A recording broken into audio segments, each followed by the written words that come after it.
start. Yeah, Coach. After going back and watching the tape, did it tell you anything that you didn't know during the game? Um, no, not really. I knew yeah, a little bit. In the pass protection, they bowled us. We couldn't handle the front of the pocket. It was getting collapsed back on KJ, and they were taking away all the deep throws and most of them, and we were having to throw the ball underneath. I knew we were having trouble with their blitz, with their line movement, whether it be with the blitz or their twist game. Um, and we had uncharacteristic, we struggled snapping the ball, things of that nature. Defensively, I thought our D line played pretty well. It was good. I thought Bumper came back and he hit guys and they went backwards, which he had been able to do. Still, too many open guys in the secondary. But for the most part, I probably saw what I saw live. This is regarded as one of the better offensive lines in the country. Why did that happen? It's hard to put a finger on it because all five of them have to play in sync, and especially when you're getting twists and movement games.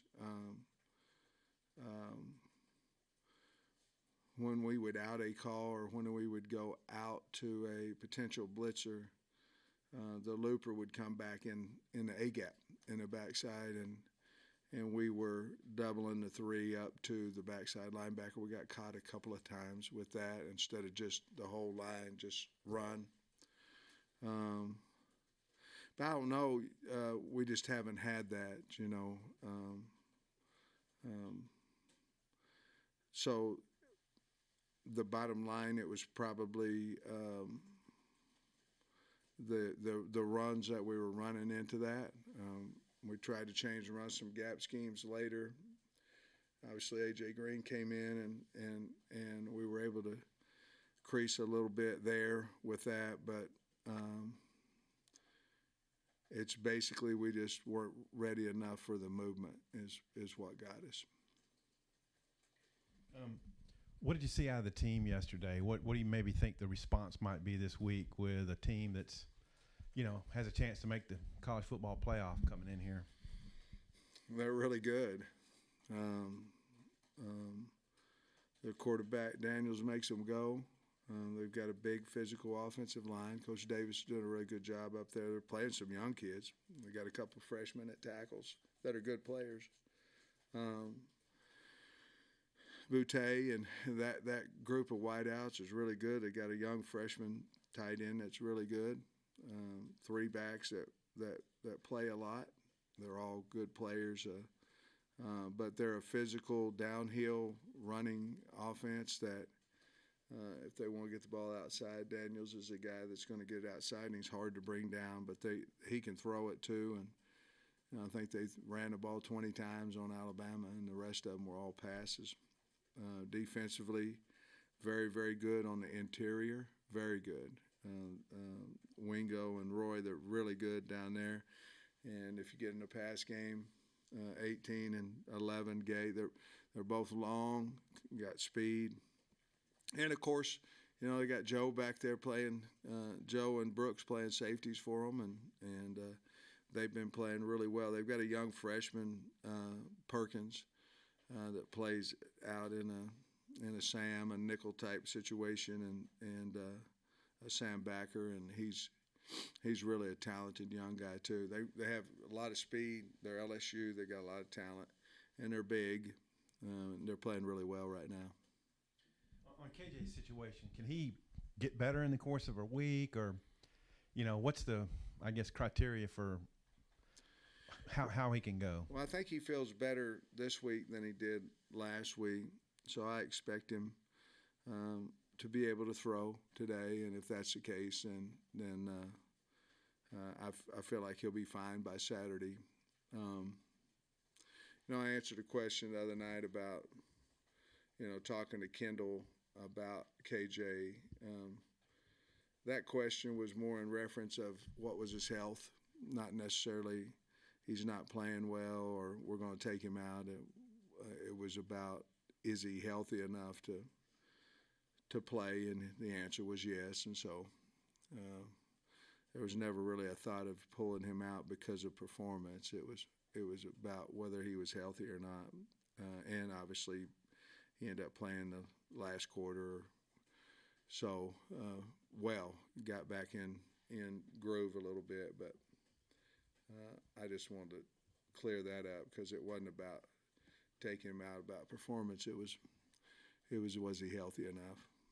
Hey, Sam, how well do you know Brian Kelly? And like you said, LSU's got a lot of talent, but they've been down by their standards. What do you think about how he's brought them back so quickly? I think he's done an outstanding job. They lost to Florida State, and everybody was talking about how terrible he is, and obviously he's not. He's had a lot of success in his career everywhere he's been, and I've gotten to know him a little bit in our head coaches meetings and things, and of course he he kept Brad Davis over there that he knew I had years with Brad, and so we visited about that a little bit. But he's a really good coach, good man, and I'm obviously happy for him how he's went into LSU and got him to this point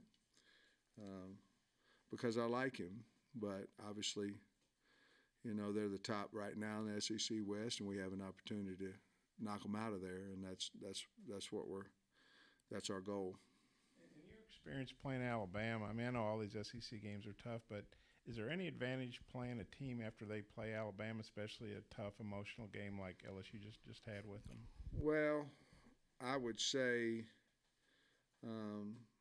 obviously we lost, so certainly we better have a chip on our shoulder because of that. So you have to look at yourself first, and then, that was a big time game.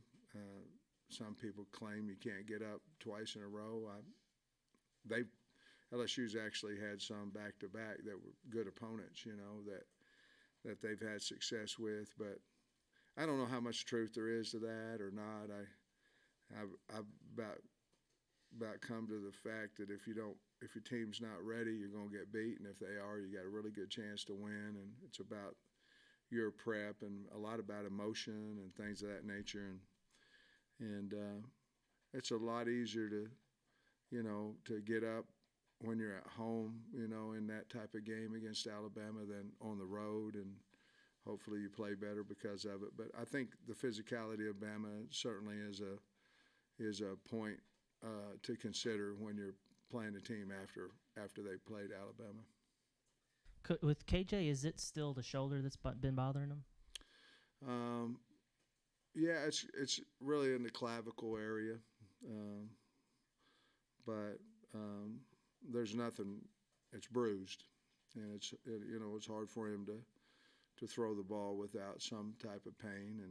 And like I say, I think he's much better than what he was last week. So hopefully we'll get a good week of practice out of him and go from there. And going back to the twists and the movement that Liberty used to stop your run game, is that something you've seen this year from other teams before? How has the offensive line handled it in the past? Well, we've handled for the most part, I can remember Georgia last year, that they physically just dominated us, but they ran their defense. It wasn't a lot of movement, a lot of knockback. We've seen that, and they did the same thing against Wake Forest. Not the same, but a lot of similarities of their game plan against us was against just like Wake Forest. And to be honest with you, I don't think we simulated that. I don't think we could simulate the flatness of their movement and the speed, and ultimately the speed got us. Does LSU do some of that, or do you think they might after seeing the tape? Well, like I said, when I met with the offensive staff today, I told them we better get ready for it. They have shown it in a game or two, but that's not their forte. But if they see that, it's like anything. If you get a field goal blocked. If you don't fix it, you're going to get another one blocked, and it's the same thing here. They're going to test us. They're going to do what they do because they're having success, but there'll be some type of line movement, twist games in there on rundowns just because Liberty had so much success doing it. You said a couple weeks ago that Chavis and McAdoo would kind of be competing a little bit in the secondary. Just what's the state of that competition after McAdoo's Day Saturday? Well, I think there's always a competition going on, but I think McAdoo played really, really well, especially for his first real time out there. I thought he played real well. Coach, in retrospect, would Malik have been a better option for you, just given that KJ was struggling the way he was? I don't think so. I mean, I guess, you can look at it after the game. You got to make – the difference is where y'all and the public and all that, you got post-game to sit down and go, well, maybe this should have happened, maybe this should have happened. You're making real-time decisions,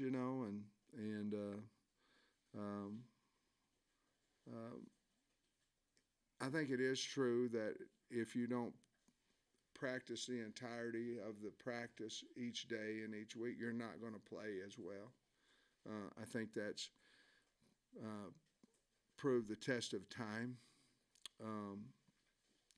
But at the same time, when KJ said he was ready and he wanted to go, I believe, I don't know, I believe that most people would say, okay, let's go. And I know I did.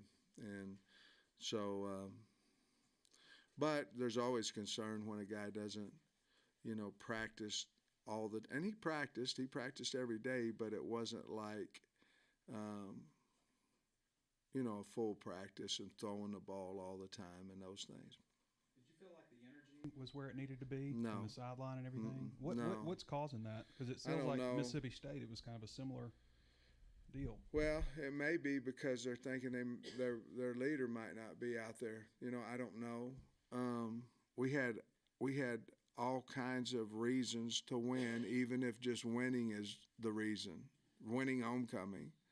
But we had all kinds. I mean, to be the top 25 team, to get bowl eligible, homecoming. We had all kinds of reasons to go out there and play hard and play well, and we didn't. And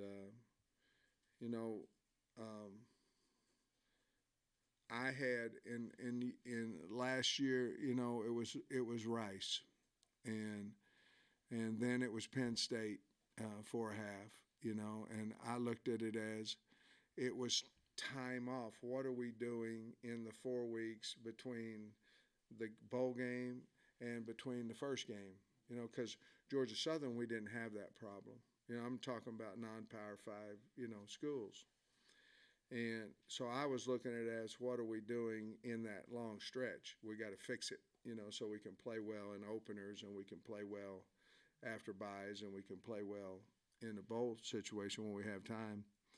But now as you think about it more and more, it's, for the most part, it's non-Power 5 teams that we haven't, we woke up against Missouri State late. We never really woke up Saturday, and it shouldn't be that way. Those type teams, we've got to have a hunger, and I respect all of them. Heck, one Saturday beat us, but we've got to somehow, and we were trying to simulate it in practice with the fast starts and all these type things. I don't know why, but it was flat, and you could feel it, and we couldn't get it turned around fast enough, to be honest with you. Coach, so 2 weeks there in a row, you won the toss, took the ball first. Then last week, I think Liberty won the toss, so you didn't really have an option. Yeah. What would you, if you win the toss Saturday, what's going to be your option there? Well, no matter what happened, we won the 2 previous games. And now one of them was a fumble on the 50. The other one started out sack, Auburn. The card tells you to, the logic tells you to defer, put your defense out there. we were trying to change it up against BYU. It worked. We won. We had the fumble, and then we kept it last week. It worked. Auburn, we won, and then this one here, they won the toss. But if we're not going to go down and move the ball and score on our first drive, there's not any reason to take it. You got your night game for Ole Miss. They still don't know if it's 6 or 6:30, but from a recruiting standpoint, how happy are you about very, very. I think our crowd will be excited and into it, and I think they will. LSU's coming to town. I think they will 11 a.m. too. But you specifically ask about recruiting. That should be a big, big day for us. Coach had a couple of guys get in trouble this weekend with Slusher and Brown. Do you have any comment on that, or have you made any disciplinary decisions with that? Yeah, we've suspended them for at least 1 week, and they've got AM runs. They've done one this morning, and they'll both participate in practice on the scout team, and it's unfortunate that we it's not acceptable, and but part of our job is to teach these kids, and hopefully we'll get that done. Does Jaden Johnson kind of slide in there at nickel, or how do you see that playing out? He can. I mean, he would be certainly one of them. Chavis might be another option to go back to safety. You might move Blair to nickel. I don't know, but with the emergency of Quincy, that kind of buys us another player, another option to move around. Specifically on Jaden Daniels, from game one to now, what's the progress that you've seen out of him? Wow. Well, I think he understands the offense, and the thing about it is they've played good teams, good coordinators, and they've schemed up some nice plays, and they got him dead to rights and don't touch him, and he goes for a long run or a touchdown or what have you. I think he's always been a really outstanding runner, but I think it's his throw game and his receivers. One-on-one, they'll catch the ball now. Coach Hankton over there does a great job coaching the wideouts, and they'll go up and catch a contested. They're big, and they'll go up and catch a contested ball. But I think probably overall, I think his knowledge of the offense seems to be playing more confidently, and his passing has been really on point. To use a baseball analogy, they used to say never trade within your own division. But players, you've got McLaughlin from there, and they've got your guys. I mean, how weird is it that you're going to see Fouché and Brooks across the way? Well, they did everything they possibly could for Arkansas, and I'm glad they're both playing and having success at LSU. It will be obviously different, because last time I saw them on the field was for us versus Penn State. So obviously it will be different, but they're doing well, they're playing well, and it seems to have worked out for them. Coach, that play in the end zone where the ball bounced off Trey Knox's hands, second time that's happened. How have you seen him respond from that after it happened during the game on Saturday? Well, we had two receivers too close. I mean, when the ball went in the air, the only guys that could catch it was us, and we ended up tipping it to them. He responded, I thought, well. He had a couple of really nice catches, a couple of touchdowns off of it after that, but that was one that could have pulled us within 7, and it just didn't happen. But I'm not for sure that part of it wasn't, we had two receivers too close, and it was a mistake on a route, and he just didn't catch it. I don't know what you thought about Kelly rolling the dice on that 2-pointer. It worked for him. It didn't for me. I can explain that.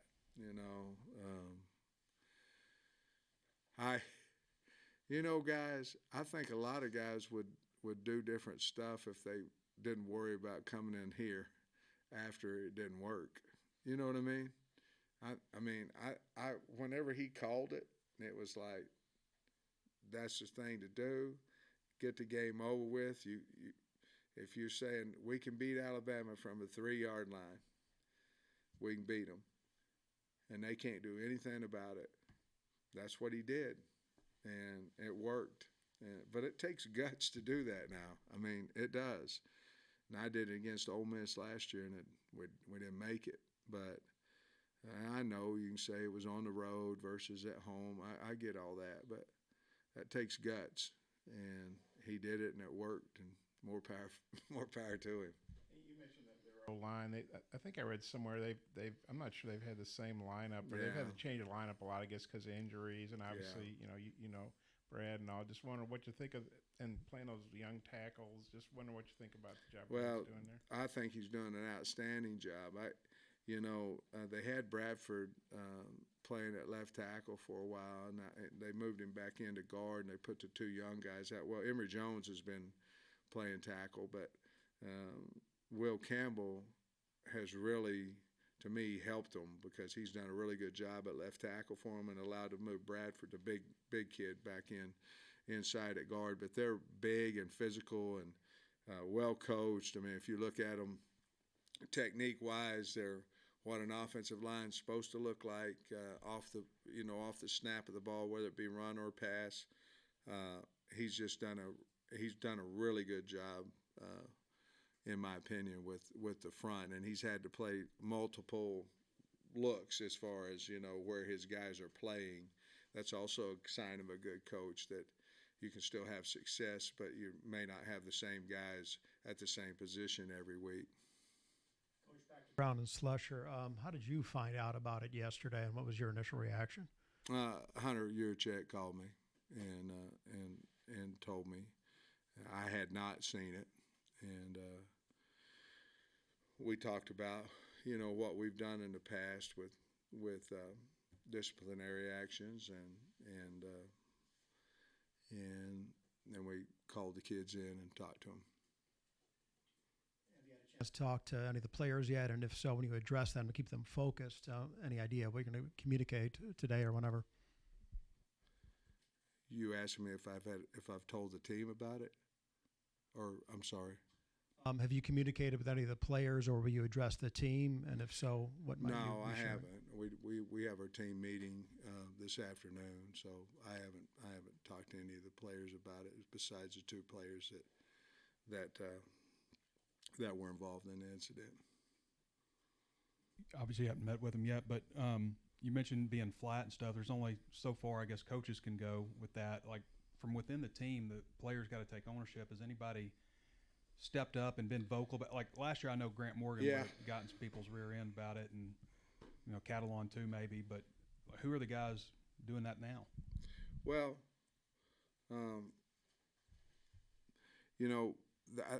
that's a good question.